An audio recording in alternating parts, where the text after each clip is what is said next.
गुरु तेग बहादुर जी के 400वें प्रकाश पर्व पर कल लाल किले पर हुए एक विशेष कार्यक्रम में प्रधानमंत्री नरेंद्र मोदी ने एक विशेष सिक्का और डाक टिकट जारी की। इस मौके पर पीएम मोदी ने कहा, आज हमारा देश पूरी निष्ठा के साथ हमारे गुरुओं के आदर्शों पर आगे बढ़ रहा है। उन्होंने कहा, गुरु तेग बहादुर जी के अमर बलिदान का प्रतीक गुरुद्वारा सीसगंज साहब हमें याद दिलाता है कि हमारी महान संस्कृति की रक्षा के लिए गुरु तेग बहादुर जी का बलिदान कितना बड़ा था।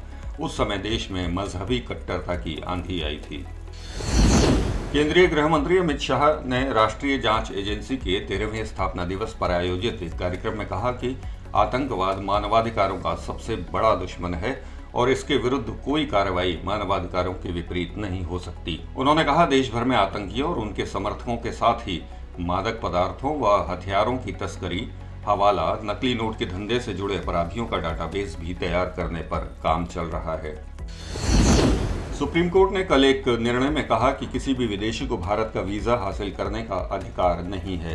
किसी व्यक्ति को काली सूची में रखे जाने के मामले में केंद्र के नोटिस जारी करने के बाद अधिकारी हर वीजा अर्जी पर स्वतंत्र रूप से निर्णय करेंगे। जस्टिस AM खनविलकर की पीठ ने कहा कि विदेशी नागरिक जब भी आवेदन करें उन्हें हर बार वीजा मिल जाएगा, ऐसा नहीं है। वीजा देना है या नहीं देना है, यह फैसला सरकार को करना है। केरल के पलक्कड़ जिले में 16 अप्रैल को राष्ट्रीय स्वयंसेवक संघ के कार्यकर्ता श्रीनिवासन की हत्या के आरोप में कल राज्य पुलिस ने PFI और SDPI के 4 कार्यकर्ताओं को गिरफ्तार किया।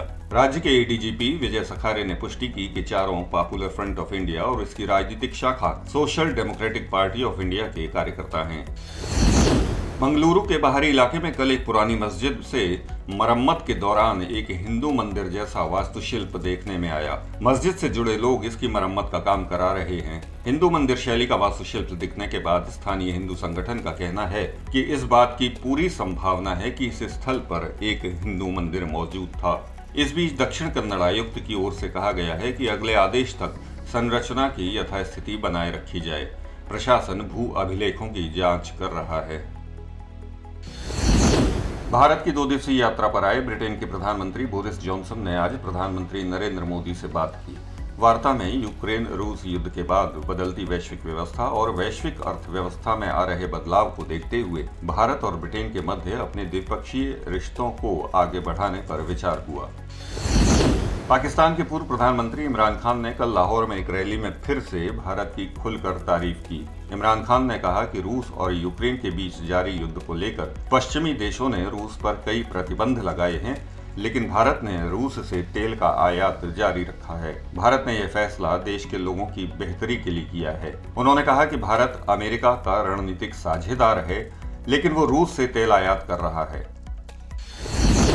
अमेरिकी डेमोक्रेट सांसद इल्हान उमर के पिछले दिनों पाकिस्तान के कब्जे वाले जम्मू कश्मीर के दौरे पर भारत की सख्त आपत्ति व निंदा के बाद बाइडेन प्रशासन ने सफाई दी है। अमेरिकी सरकार ने स्पष्ट किया है कि इल्हान का यह दौरा सरकारी नहीं था। भारत ने इल्हान के दौरे को देश की संप्रभुता का हनन बताया था। इल्हान पाकिस्तान के नए प्रधानमंत्री शाहबाज शरीफ से भी मिली थी। POK के दौरे को लेकर अमेरिकी विदेश विभाग के प्रवक्ता नेड प्राइस ने कहा कि सांसद उमर का दौरा अमेरिकी सरकार द्वारा प्रायोजित नहीं था।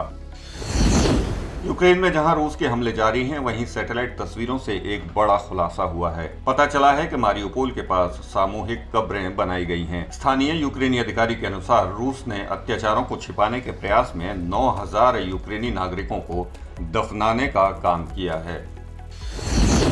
मालदीव के राष्ट्रपति इब्राहिम मोहम्मद सोलिह ने मालदीव में भारतीय सेना की मौजूदगी के विरोध में कथित चीन की शह पर चलाए जा रहे इंडिया आउट कैंपेन को रोकने का आदेश दिया है।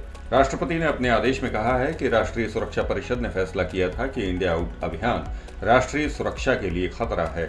उल्लेखनीय है कि चीन के प्रति झुकाव वाले पूर्व राष्ट्रपति अब्दुल्ला यामीन अब्दुल गयूम ने मालदीव में एक लंबे समय से यह भारत विरोधी अभियान चलाया हुआ है।